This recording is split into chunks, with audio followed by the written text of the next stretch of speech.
some good subjects. So, Thank you. you know, it was interesting that we focused so much on housing, but that's, you know, housing and homelessness. Yes, it is. Right.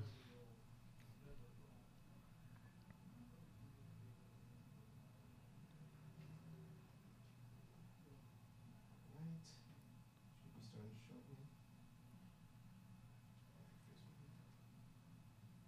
I'll give you a 5-second window.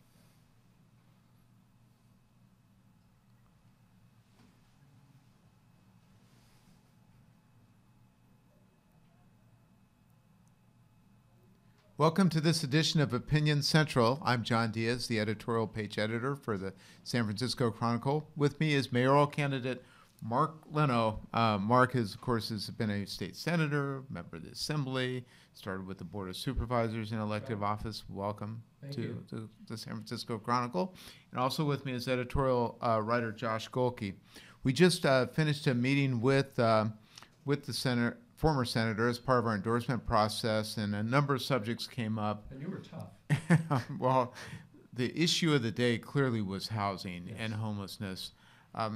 Mark, you say that you have a plan to basically end street homelessness in San Francisco. What does that consist of? Sure, and I want to be clear about my terminology.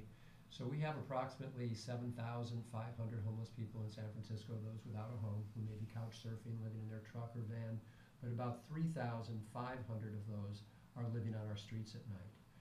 And this has been a chronic situation for many years. I've been in town now 41 years, and we've seen it get a little better, a little worse. We've stabilized it. We do have a significant infrastructure of social safety services and social safety net, but we're not making progress in getting folks off the street. And so I have put forward a plan to end the street homelessness by 2020. And I think we can really do this. If we prioritize it and decide we're going to get this done, we can get this done. And I would make use of approximately 1,500 existing units known as single room occupancies, SROs. There are about that many that the Department of Building Inspection tells us are being kept off the market, are available but not being used right now. So it will take some work and negotiations to address the concerns of those property owners for us to be able to move what would then be formerly homeless people into those units. We also know we have a waiting list of about 1,000 people who want to get off the streets every night and into one of our shelters, a shelter where you have to be in by a certain hour, out by a certain hour, you can't bring in your partner, your pets, your belongings, and still 1,000 people would like to get in. We need to expand those beds as quickly as possible. Now, that's not a final solution. That's a halfway point, just to get people off the street, because it's going to take us longer to finally site, build, and of course fund and build probably 2,000 or more permanent supportive housing units for formerly homeless people. We've done about 10,000 over the past 10 years, but the need is still there. San Francisco obviously spends a great deal of money, in the hundreds of millions right now on every year on homelessness. Does your plan require spending more money? Before we spend any more money, I want to know as mayor that we are spending every dollar as efficiently and effectively as possible. So that would mean an audit to make sure that we are getting a return on our investment right now, and see what programs maybe are not bringing us a return on our investment, so we can shift those dollars to be used more effectively. But before we ask anyone for any more money, we've got to be able to substantiate that which we are spending wisely. We were talking about housing more generally, and you were telling us that while you support the idea of more high-density housing in transit-rich areas, you don't support your successor in the Senate, Scott Wiener's bill, to basically overrule a lot of local zoning and enable high-density development in transit-rich areas. Could you explain your position on that? So for those who may not be familiar with Senator Wiener's bill, and I want to do it justice in the short time that we have, but it would overrule local zoning and planning allowances and considerations, and have the state tell local agencies that if a property is within a quarter mile of a transit corridor, and that transit corridor currently is defined as a single bus running every 15 minutes, that there will be an upzoning to allow for an 8-story building, 80 feet. With density bonuses, it could actually be 100 feet. And then if it's a half mile from that transit corridor, about half that height. So this would be significant upzoning. I'm not against building denser housing along transit corridors. That's called smart growth, and we've been talking about it for 30 years now. And in San Francisco, we've been doing a fairly good job of it.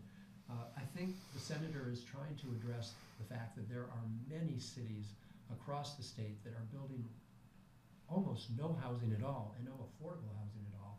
San Francisco is building more housing per capita and more affordable housing per capita than any other county in the state. So I don't know that a one-size-fits-all state statute that dictates local zoning philosophically works. I get the problem he's addressing. I don't know if this bill is going to be able to work. And clearly it's upset a lot of neighborhoods throughout the state. And I'm not here to say that, I don't use the word NIMBY, but it's not a politically correct word for someone in policymaking to use. But nonetheless, it's not just neighbors who are saying we want no change, no change, no change at all. But I think a local planning process, which we do fairly well, engaging neighbors to make change and include denser housing along transit areas is a better way to go. Again, there is a serious problem throughout the state in other parts, even as close as Brisbane, just to the south of San Francisco, where a mayor said he wanted to create a corporate park that would create 3,000 new jobs, and when asked where those people would live, he said, San Francisco will take care of the housing. That's a problem. That's a problem, and we need to address it. I don't know that 827 is the way to do it. Go ahead. Did you have a follow-up, but Josh? I think you did tell us that you think the city should be producing more housing than it is. Do you have any examples of how you would achieve that? So when we talk about new housing, we should also be talking about the kind of housing that we're going to be building and the kind of housing that we know that we need to build. Any number of reports would suggest that only about 10% of San Franciscans can afford market rate housing, and we know that newly constructed units are going for north of $1 million. So only about 10% of San Franciscans can actually afford that, and only about 15% can afford to rent them. So when we're talking about the low market rate or affordable housing, we're really talking about, for the vast majority of us, that's the tough part. How do we do that? So I'm proposing, yes, that we build over the next 10 years upwards, create, build, and refurbish low income, moderate income, and then also permanent supportive housing for formerly homeless. 50,000 of those kinds of units, about 5,000 a year over a 10-year period. That's my goal. Let me ask you, if I could, about your campaign themes, Mark. Sure. You certainly were perceived as the front runner going into this campaign, as proving, by all polls, to be a pretty close, tough election. Your theme is shaking up the status quo at City Hall.